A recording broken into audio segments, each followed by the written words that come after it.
लिए इस वीडियो में एक क्वेश्चन डिस्कस करेंगे मिड सेम 1 का आया हुआ क्वेश्चन है रीहीट रैंकाइन साइकिल पर बेस्ड और करते हैं इसे सॉल्व। ठीक, the steam at 90 bar 480 degree Celsius is applied to a steam turbine. ठीक है, तो पहले अपन जो है टीएस प्लॉट बना लेते हैं मस्त वाला। और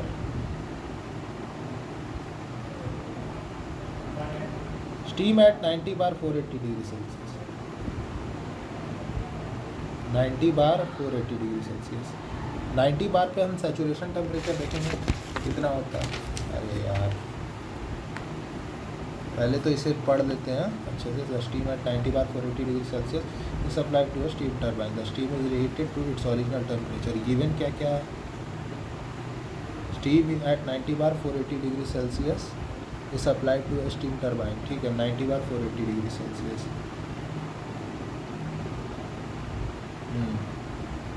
supply to steam turbine, the steam is reheated to its original temperature. Reheat temperature वही है, 480 डिग्री सेल्सियस तक ही इसे रीहीट किया गया।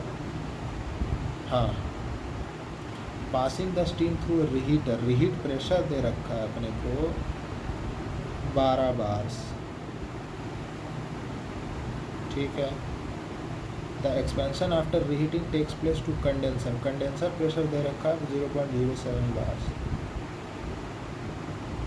ठीक, इतना इन्फॉर्मेशन हमें दे रखा है। और क्या निकालना है? एफिशिएंसी निकालना, वर्क नेट निकालना और पंप वर्क को नेग्लेक्ट नहीं करना है। ये बहुत बड़ा इन्फॉर्मेशन है। नॉर्मली रीहीट के क्वेश्चन में पंप वर्क को नेग्लेक्ट करने रहता था, लेकिन यहाँ नहीं करना है। तो यहाँ थोड़ा पहले तो हम जाएंगे 90 बार प्रेशर के करस्पॉन्डिंग सुपर हीटेड टेबल। यह सुपर हीटेड टेबल। अब 90 बार ढूंढेंगे। 90 बार कहाँ है भाई? 90 बार 90 बार 90 बार 90 बार 90 बार मिल गया। 90 बार 90 बार पे सैचुरेशन टेम्परेचर यहाँ नीचे में दिया रहता है। देखिए यहाँ कितना दिया हुआ है सैचुरेशन टेम्परेचर, 303.33। तो ये सैचुरेशन टेम्परेचर है, पर अपना टेम्परेचर कितना है? 480, जो कि सैचुरेशन से ज़्यादा है। तो पता लग गया कि 90 बार 480 डिग्री सेल्सियस जो सुपर हीटेड स्टीम है। अच्छा, सुपर हीटेड स्टीम है तो इसके करस्पॉन्डिंग एंथैल्पी और एंट्रोपी कितना होगा? 90 बार 480 डिग्री सेल्सियस। ठीक है, जो कि आएगा मेरा 450 और 500 के बीच में। 90 बार 450 यानी 3256 और 3386 के बीच में। अच्छा, हमारा जो एंथैल्पी है 450 पर दे रखा है हमें 3256.6 और 500 पे दे रखा है 3386.1। हमें निकालना है 480 पे, इतना होगा। ठीक है, तो इंटरपोलेशन लगा देते हैं। इंटरपोलेशन ये हम मान लेते हैं x1, ये x मान लेते हैं, इसे जिसे निकालना है y। ये x1, ये x2, ये y1, ये y2।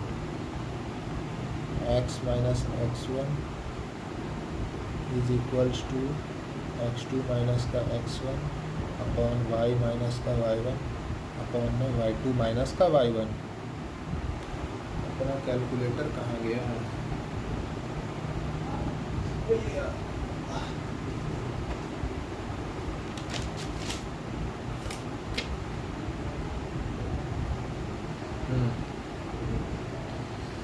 तो x माइनस x1 कहने का मतलब 480 में से 450 घटा दो।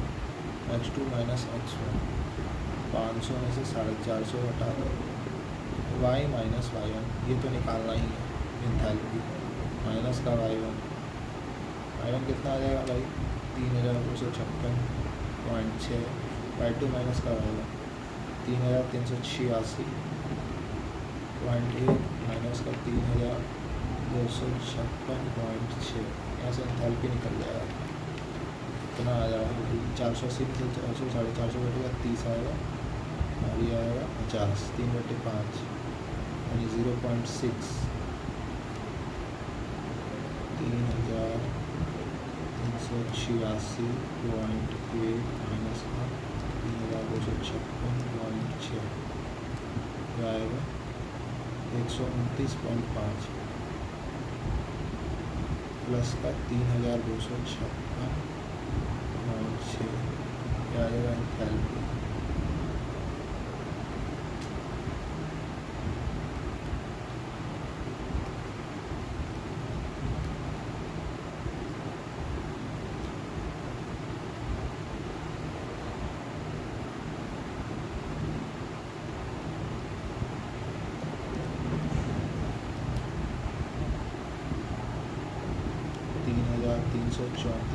ये आ गया एंथैल्पी हमारा इस प्रेशर।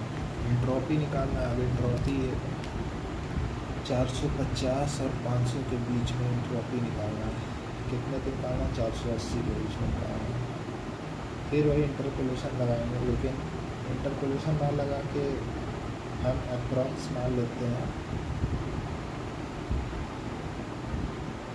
कि ये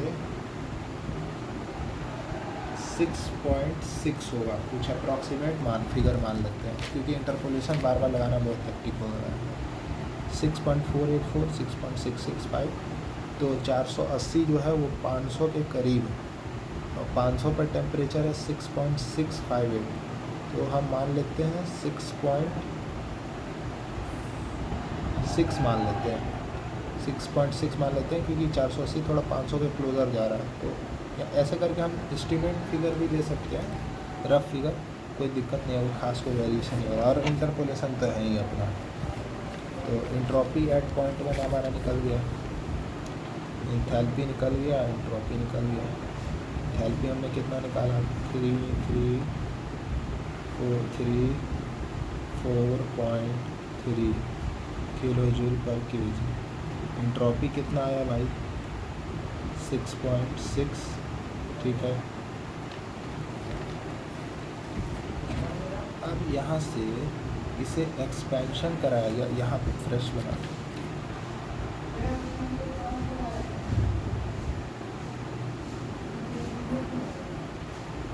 ये जो एंथैल्पी है हमारा 3,334.3 और यहाँ का एंट्रोपी है मेरा इतना, मैंने निकाला 6.6।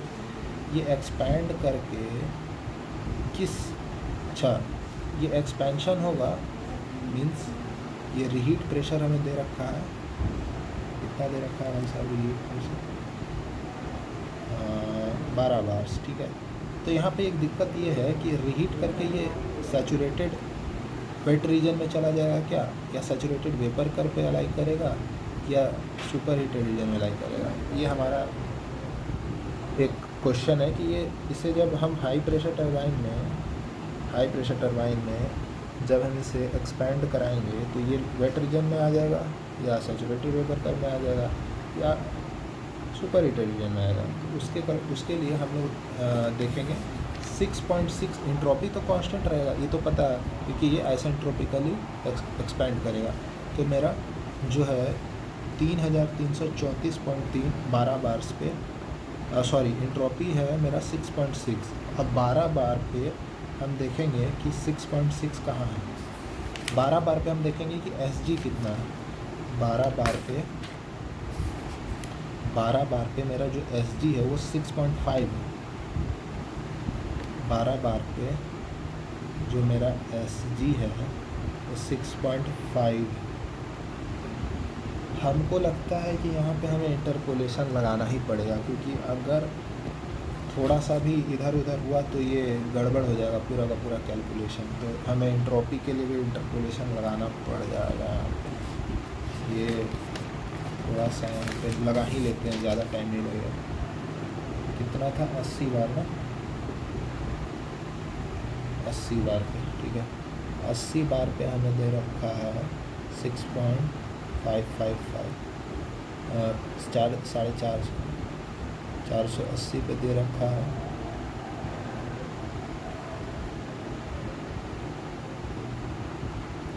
480 नहीं 500 पे दे रखा है 6.7।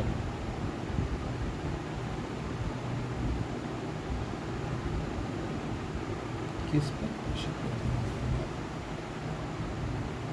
90 बार, सॉरी 80 क्यों मिल रहे हैं, 90 पे 6.484 दे रखा है, ठीक है। 500 पे 6.658 दे रखा है, तो 480 पे हमें निकालना है।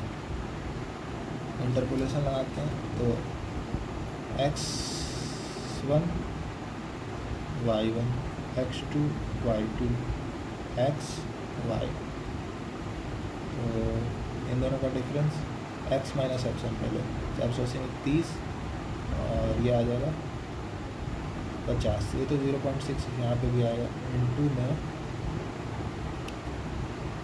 y2 माइनस का y1 6.65 में से माइनस कर देना 6.484, ये आ जाएगा भाई 0.17, ठीक है। अब इसमें प्लस कर देंगे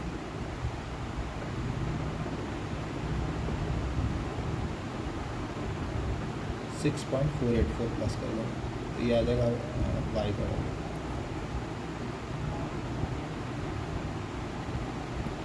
तो 0.6 इंटू में 0.174 इज इक्वल्स टू आ जाएगा इतना प्लस का 6.484, ये आ जाएगा हमारा 6.588 आ रहा है हमारा एंट्रोपी, ठीक। अब ये देखते हैं कि 12 बार के करस्पॉन्डिंग जो सैचुरेटेड वेपर कर्व पे एंट्रोपी कितना है 12 बार। उसके लिए हम 12 बार प्रेशर सुपर हीटेड टेबल में रहेंगे, सैचुरेटेड टेबल में जाने का कोई ज़रूरत नहीं है क्योंकि सुपर हीटेड टेबल में SG का वैल्यू दिया रहता है। 12 बार में SG है 6.5190 और यहाँ पर हमारा जो है इंट्रोपी जो SG जो है हमारा वो कितना है 12 बार पे 6.5 और S जो है 6.588 है, तो SG से काफ़ी बड़ा है 6.51 है ये SG से बड़ा है S, तो इससे ये पता लग गया कि SG से अगर ये बड़ा है तो ये सुपर हीटेड रीजन में लाई करेगा, मीन्स इसका जब एक्सपेंशन होगा हाई प्रेशर टरबाइन में तो ये कहीं यहाँ जाएगा, फिर इसे जब रीहीट करेंगे, रीहीट करके इसे ओरिजिनल टेम्परेचर तक लाएंगे, ठीक है, मतलब 480 तक लाएंगे 12 बार पे, और फिर इसे एक्सपैंड कराएंगे। तो ये तो इंट्यूशन से फील आ रहा है कि सुपर हीटेड रीजन, फिर भी वेरीफाई कर लेंगे एक बार, कोई दिक्कत नहीं, ज़्यादा टाइम नहीं लगता। तो ये हो गया पॉइंट नंबर 1। थोड़ा ये डायग्राम ख़राब हो गया है ज़रा,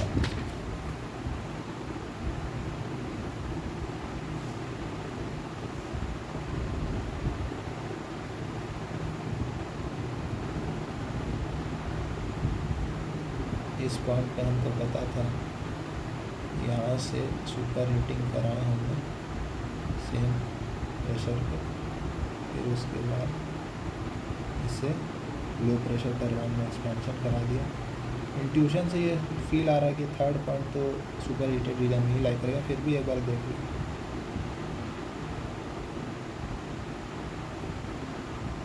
ये बन गया, पॉइंट्स का नाम दे देते हैं 1 2 3 4 5 6। H1 हमको पता है, H1 कितना है भाई, H1 हमने निकाला था 3,333.4 किलो जूल पर केजी। S1 पता है 6.588, यही होगा S2 which is greater than SG at 12 bar, so it lies in superheated region। गया। अब H2 पता लग गया। अब हमें निकालना है 3 पॉइंट का एंथैल्पी। अच्छा, हमने H2 नहीं फाइंड किया। H2 फाइंड किया है क्या? नहीं, H2 फाइंड अभी नहीं किया, तो H2 भी निकालते हैं। 12 बार और 6.588 के कॉरस्पॉन्डिंग हम देखेंगे कि कितना आ रहा है मेरा एंथैल्पी। 12 बार और 6.588 को अप्रॉक्सीमेटली 6.59 भी कह सकते हैं। तो 12 बार और 6.59 पे हमारा जो एंथैल्पी आ रहा है वो 2815 आ रहा है। तो ये आ रहा है 2815 किलोजूल पर केजी। ठीक है, और थर्ड पॉइंट पे एंथैल्पी निकालना है। तो 12 बार और ओरिजिनल टेम्परेचर यानी 480 तक ही इसे हीट किया गया। या दिक्कत ये है कि फिर इंटरपोलेशन लगाना पड़ जाएगा 12 बार और 480 डिग्री सेल्सियस पे।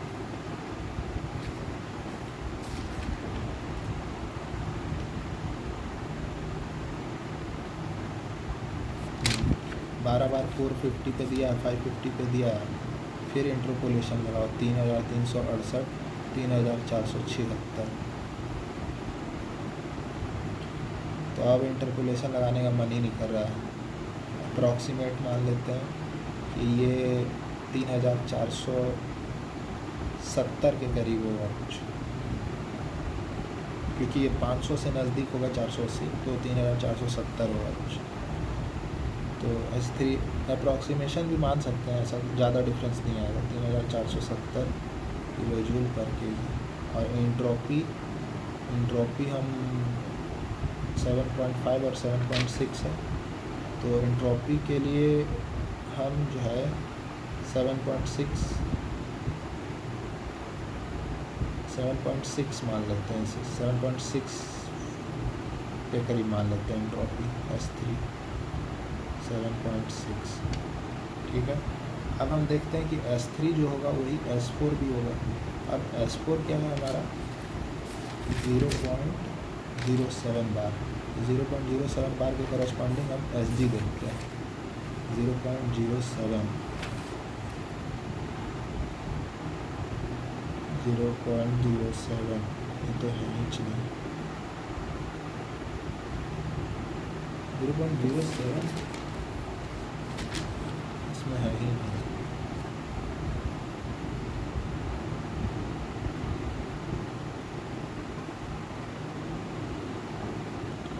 0.05 और 0.1 है, इनके ही बीच में आएगा कहीं।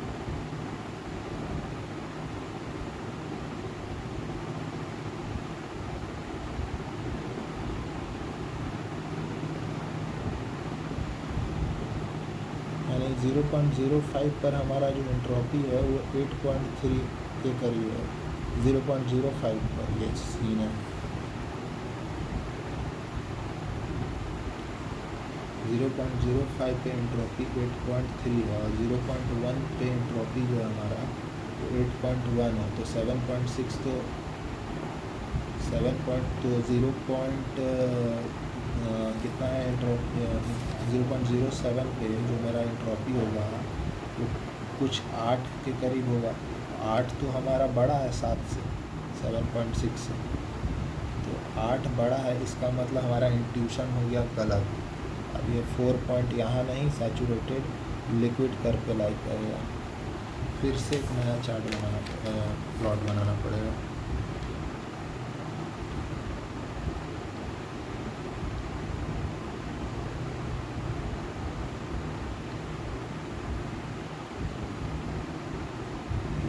इस तरह से इसे रीड किया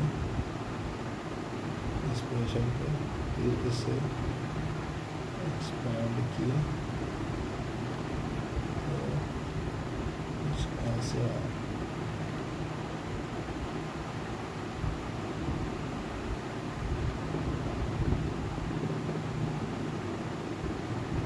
ये 80 बार का लाइन है, ये 12 बार का है और ये 0.07 का। तो ये देख रहे हो, ये वेट रीजन में आ गया। अब 1 पॉइंट सब पॉइंट का एंथैल्पी हमको पता है, H1 पता है, S1 पता है।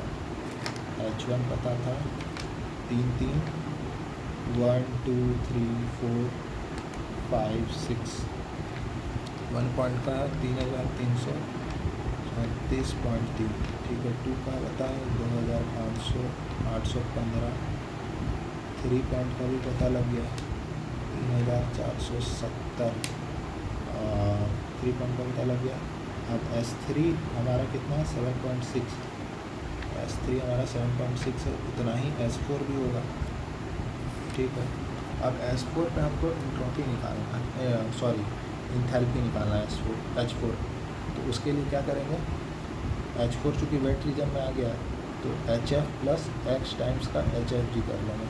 तो सबसे पहले HFG तो निकल जाएगा, सबसे पहले X निकालते हैं।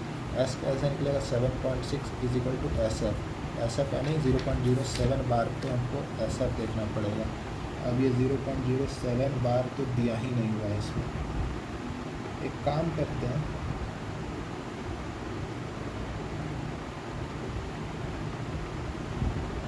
SF हमारा डेटा इसमें दिया ही नहीं हुआ। अच्छा इधर नहीं दिया हुआ लेकिन सैचुरेटेड ये हम सुपर हीटेड टेबल लेते हैं, सैचुरेटेड में दिया हुआ, सैचुरेटेड में दिया प्रेशर 0.07, हाँ 0.07 के करस्पॉन्डिंग जो SG आ रहा था हमारा वो आ रहा था 8.27। तो और हमारा थर्ड पॉइंट का इंथैल्पी कितना था 7.6। तो यहाँ से भी देख गया कि फोर्थ पॉइंट का भी इंथैल्पी इतना ही होगा। तो 4 पॉइंट का इंथैल्पी 7.6 है कहाँ, और ये कहाँ लाई कर रहा है 8.27 में, तो ये SG से तो कम ही है। तो यहाँ से भी ये पता लगे कि वेट रीजन में लाई कर रहा है। वो सुपर हीटेड टेबल में हमको 0.07 प्रेशर था ही नहीं, तो वहाँ पे SG हम नहीं देख पा रहे थे। फिर भी वहाँ से पता लग गया था कि 8, क्योंकि 0.5 और 0.1 के बीच में लाई कर रहा था कुछ, तो वहाँ पर 8 के समथिंग था और यहाँ 7 था। तो वहाँ से हम पता लग गया था कि SG से, लेकिन यहाँ कंफर्म हो गया कि ये वेट रीजन में ही लाई करेगा। तो कहाँ गया भाई 0.07 ना, इस पर हमें देखना है, सब चीज़ देखना है इस पर। VF भी ज़रूरत पड़ेगा, VF का 0.01 ये हो गया VF। HF देख लेते हैं,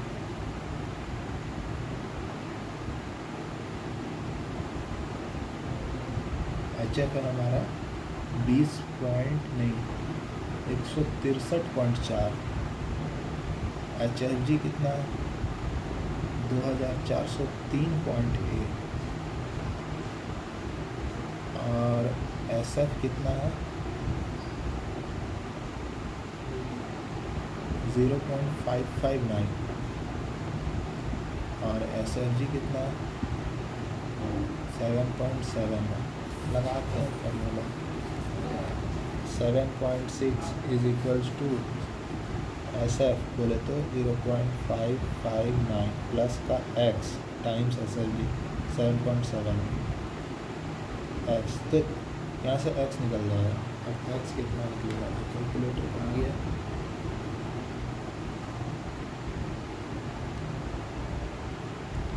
-7.6 माइनस का 0.559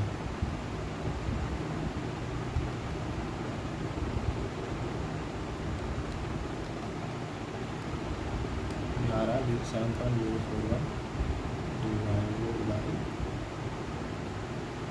7.7 आंसर आ गया 0.9 आ रहा है ड्राइनेस फंक्शन 1।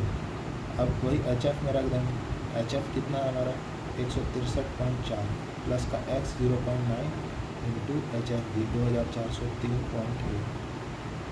कैलकुलेट कर लेते हैं 0.9 इंटू 2403 पॉइंट का 8 इक्वल्स टू आ गया, इस पर प्लस कर लेंगे 63.4 आ जाएगा 2200 2226.19, ये आ जाएगा H4। अब H4 पता लग गया। H5 कितना है हमारा, HF के बराबर है। HF कितना है 163.4, यानी H5 भी इसमें मेन इसमें यही है कि सरकमेंट का एंथैल्पी निकालो, और H6 निकालने में अब थोड़ा सा कॉन्सेप्ट लगेगा। H6 क्या हो जाएगा, हमने बता रखा है कि पंप वर्क होता है VF3 into boiler pressure minus condenser pressure, और इसी पंप वर्क को हम लोग H6 माइनस H5 भी लिख सकते हैं। H6 माइनस H5 कितना है 163.4 बराबर VF3 बोले तो 0.001 इंटू बॉयलर प्रेशर 80 बार माइनस कंडेंसर प्रेशर 0.07। अब यहाँ से H6 कितना आ रहा है 0.001 इंटू में 80 माइनस का 0.07, यह आ जाएगा 0.07।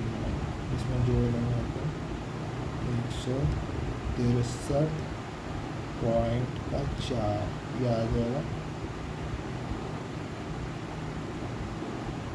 H6 आ जाएगा हमारा 163.47।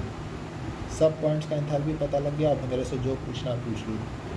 अब इसके बाद क्वेश्चन में दम नहीं पूछा गया है। एक्सपेंशन आफ्टर ये वर्क नेट क्या है भाई, H1 माइनस H2, WT निकाल लो पहले। H1 माइनस H2 प्लस का H3 माइनस का H4, ठीक है, निकल जाएगा यहाँ से। और WP निकाल लो। WP तो यहीं से पता लग रहा था, कितना आ रहा था 0.01 इंटू 80 माइनस जो भी आ रहा था। अब WT माइनस WP आ जाएगा W नेट।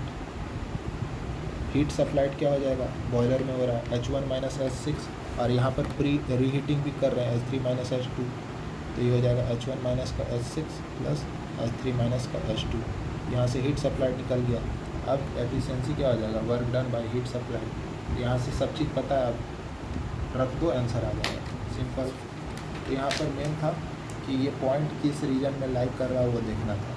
ये 3 वाला पॉइंट जो है, 4 वाला पॉइंट मेरे को लग रहा था कि ये saturated vapour superheated region में लाइक करेगा, पर आया कहाँ, वेट रीजन में। तो ये वेरीफाई करना ज़रूरी है। इंट्यूशन से लग रहा था कि ये उधर ही लाइक करेगा, लेकिन वो इंट्यूशन फेल हो गया, ठीक है। तो कैसे किए, तो 3 पॉइंट का हम एंट्रोपी जो था वही 4 पॉइंट का एंट्रोपी होगा। अब 4 पॉइंट का एंट्रोपी यानी 0.07 के करस्पॉन्डिंग हम देख लिए कि SG कितना है। SG कितना है, तो SG हमने देखा कि वो ज़्यादा है एज़ कम्पेयर टू S4, तो वो पता लगे कि वेट रीजन में। हम फंस कहाँ रहे थे, हम सुपर हीटेड रीजन में देखने का कोशिश कर रहे थे 0.07 बार तक के करस्पॉन्डिंग SG कितना है। तो सुपर हीटेड रीजन में 0.07 बार प्रेशर था ही नहीं, 0.07 नहीं था, 0.1 था और 0.05 था। फिर भी हम भी वहाँ से भी पता लग गया था कि यहाँ पे 0.01 था और 0.05 था और 0.1 था। इन पे इंथैल्पी एंट्रोपी 8.3 था, 8.15 था। अपना एंट्रोपी जो है इन्हीं के बीच में लाई करेगा, मतलब 8 पॉइंट समथिंग हुआ, और अपना यहाँ से एंट्रोपी आया है 7 पॉइंट समथिंग, मतलब SG जो है इन दोनों के बीच में लाई करेगा। 12 बार कितना 0.07 के करस्पॉन्डिंग जो हमारा इंट्रोपी लाई करेगा वो इसी के बीच में लाई करेगा, यानी 8 पॉइंट समथिंग होगा। लेकिन हमारा जो इंट्रोपी आ रहा है वो कितना आ रहा है 7 पॉइंट समथिंग। तो यहाँ से भी हम पता लगा चुके थे कि ये वेट रीजन में है। और फाइनली जब हम सुपर हीटेड टेबल में गए तो देखिए कि वहाँ पे तो 0.07 है ही, और उसके करस्पॉन्डिंग हम देख भी लिए कि SG कितना आ रहा है 0.07 के करस्पॉन्डिंग 7 पॉइंट समथिंग 8.2 आ रहा है, और हमारा कम है SG से। तो ये पता लग गया कि वेट रीजन में, बस यही था और कुछ नहीं था इस क्वेश्चन। और S2 पता लगाने के लिए हम S1 S2 बराबर था, S2 को SG से कंपेयर किए तो S2 ज़्यादा आ गया SG से, तो ये इस रीजन में लाइक करेगा। तो यही खेल रहता है इन क्वेश्चंस में कि 2 पॉइंट कहाँ लाइक करेगा, 4 पॉइंट कहाँ लाइक करेगा। एक बार ये पता लग गया, उसके बाद क्वेश्चन ईजिली बन जाएगा।